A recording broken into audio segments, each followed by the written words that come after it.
હાલો friends, આથણું બનાવવા માટે આપણે અટાણે આ છે કેરી છે, આ છે ગાજર છે, આ છે આપણા ગુંદા અને અટાણે ગોળ કટિંગ થાય છે જેથી કરીને ઓગળી જાય. તો હાલો હવે આગળની પ્રોસેસ પછી બતાવું.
ફાઇનલી હવે આપણે આ બધો સામાન આવી ગયો.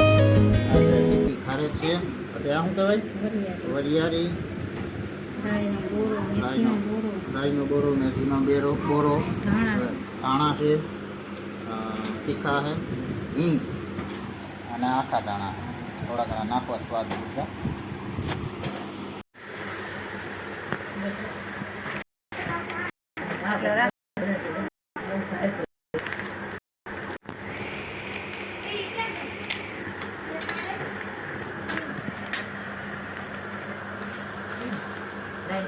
હા, ધાણા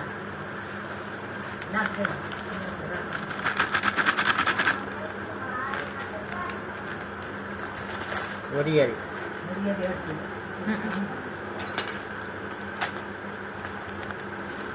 વરિયાળી છે.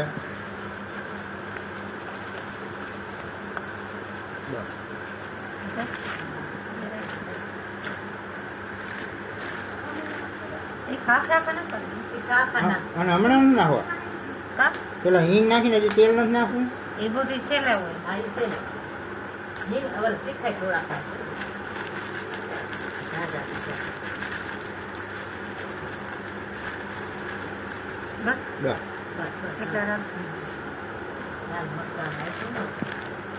એ ખારેકના કટકા કરવા.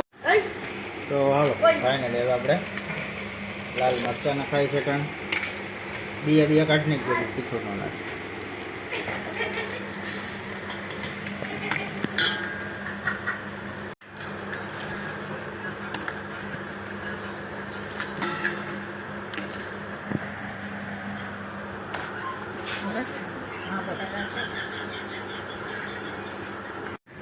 તો ફાઇનલી અમારા ખારેકના ફાડા થઈ ગયા છે.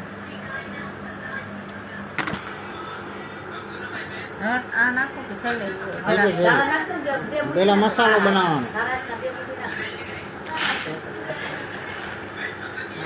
હાલો બસ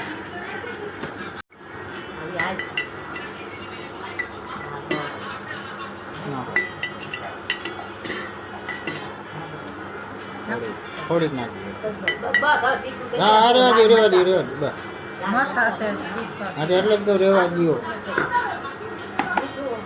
મીઠું છે ને માપમાં નાખવું. કાંઈ ચાખ્યા પછી છે ને વધારે નાખવું. બસ સ્વાદ અનુસાર નમક નાખાઈ ગયું છે. હવે હિંગ નાખવાની છે.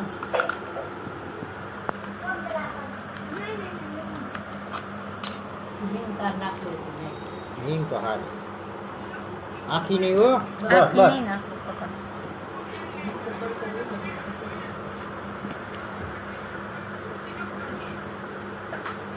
ગોળ નાખ દો. તો હવે આપણે ગોળ નાખીએ છીએ.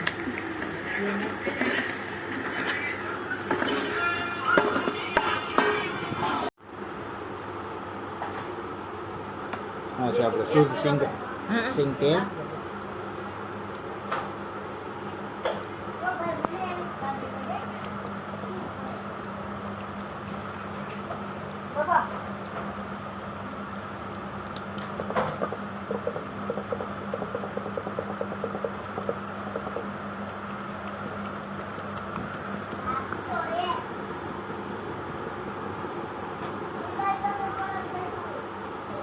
બસ એટલું રાખ.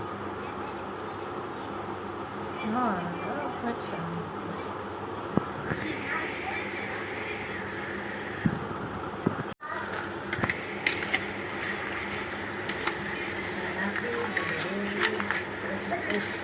આ શું હલાવવાની મજા આવે. પછી પાછું નાખ દે.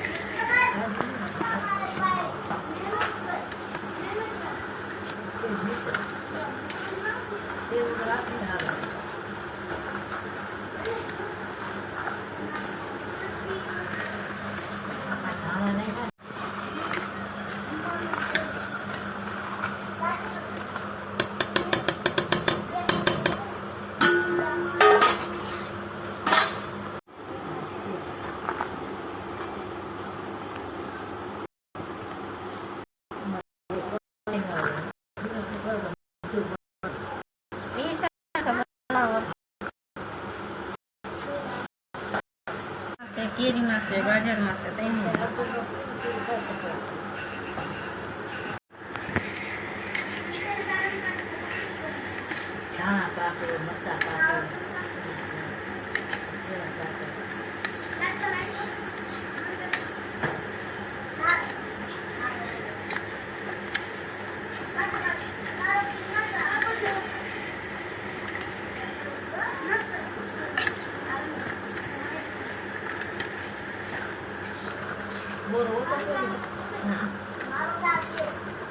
તો હેઠે બેઠો હોય ને એટલે.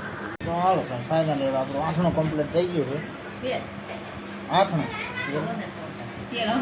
અને હજી થોડુંક તેલ ઉપરથી નાખવાનું છે. પણ આ પેલા બેસી જાય, ઉપર તેલ આવી જાય, ગોળ ગોળ ઓગળી જાય પછી ખબર પડે. A few moments later, 2,000 years later.